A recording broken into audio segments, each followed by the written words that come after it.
Jürgen, why do you think you conceded so many chances in the first half and so few chances in the second half?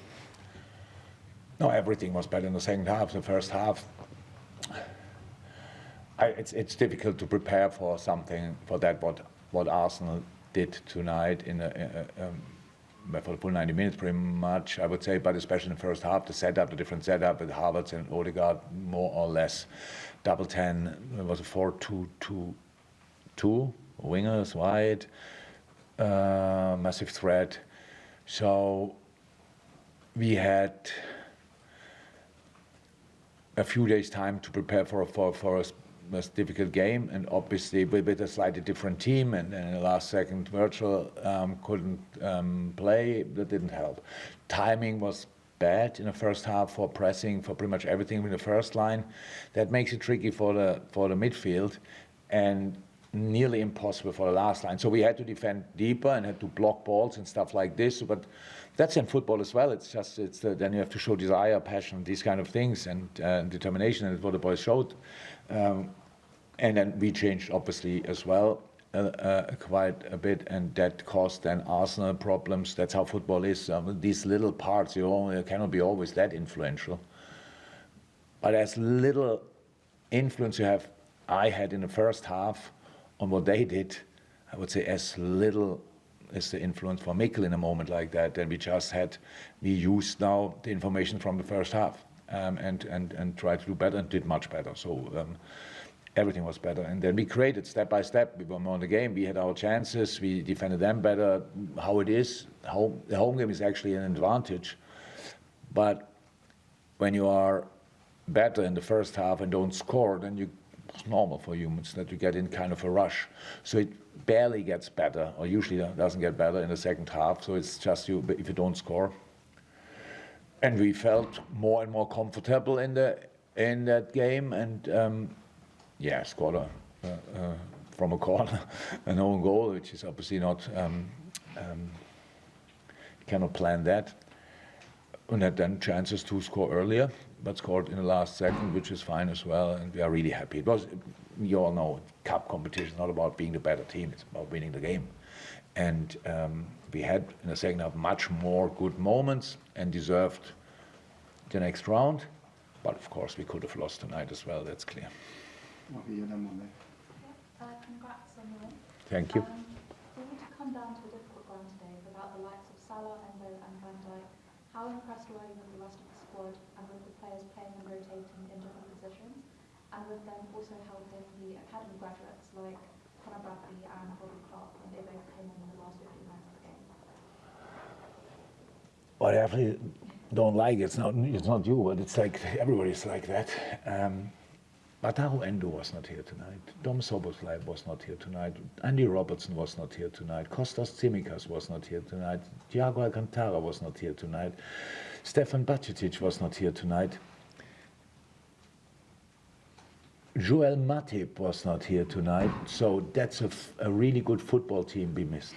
So, and if I forgot somebody, sorry. So football is like that. Sometimes you have them all available, it's pretty rare, and sometimes you don't have them available. And I'm super happy. That's why I said first half you could see didn't click. It was not because of new players or whatever, it was just the timing was bad. And that doesn't help. For pressing a rhythm and timing extremely important, and we didn't have either. But yes, if that's the case, I've said to the boys in a meeting before the game, humans are like that. It's a tough game. Nobody comes to Arsenal and wins just like this. So in this game, there will be a difficult moment. If we start in these moments, that's what humans very often do, getting for excuses, and then we realize who is not here, and it's normal that we have these problems, then we are screwed.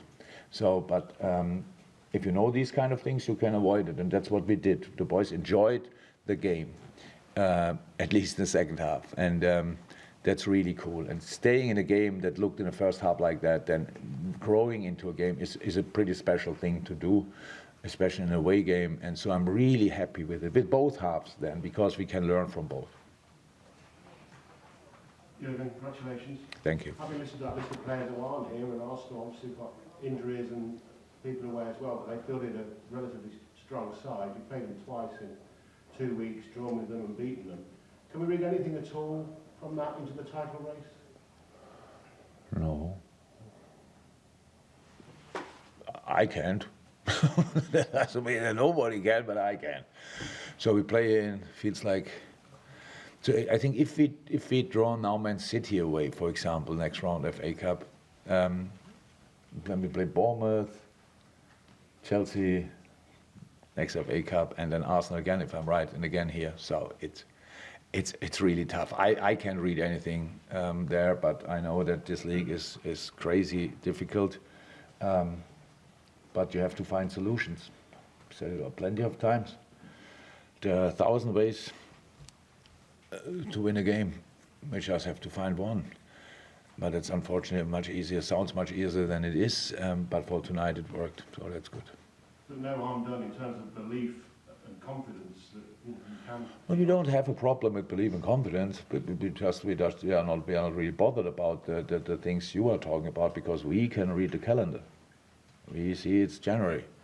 It's cold outside, stuff like this, and you just have to stay warm and play as good as you can, and that's what we try. Marco? Yeah, slightly aside from the game, there's reports from Saudi Arabia that Jordan Henderson's not enjoying himself at his club there and maybe looking for a cut price move. Is it just sentimentality that makes you think that Liverpool might be one of the clubs interested in him? Did Hendo have a press conference and say that, or what? No, not directly. Oh, it's just written. That means for me it's not existing. But he didn't call me, and so yeah, no, yeah, no, we spoke actually, but not about that. So yeah, no, I've really nothing to say about that. James? Jurgen, just without Virgil today, how pleased were you with the two centre-halves? Top. Konate and Top. Virgil? Oh my God, the horrible moment was Ibu was twice down, eh? And then Jorel goes down and just jaw his back. Does it make sense? Because I didn't hear the word before, so I twisted a little bit about back, and actually I thought that's it, and then it would have been really tricky early in the game. So, but no, it was really good, and Joey again good, and Trent exceptional, and then you have Ali for a moment, so that's helpful as well. So in front of that, the Maka was really there, and Curtis wanted. For Cody, it was a bit more difficult. We put him against on the position, and then in front three, I would say the timing was really not great for the pressing situations, and that's why then they could pass too often. But it was difficult, so we tried to prepare for everything. Did I prepare for a double 10 and high winger? No, so more my fault than the boys' fault, and we had a half time to see it, to watch it, to learn from it. In the second half, the setup was much better.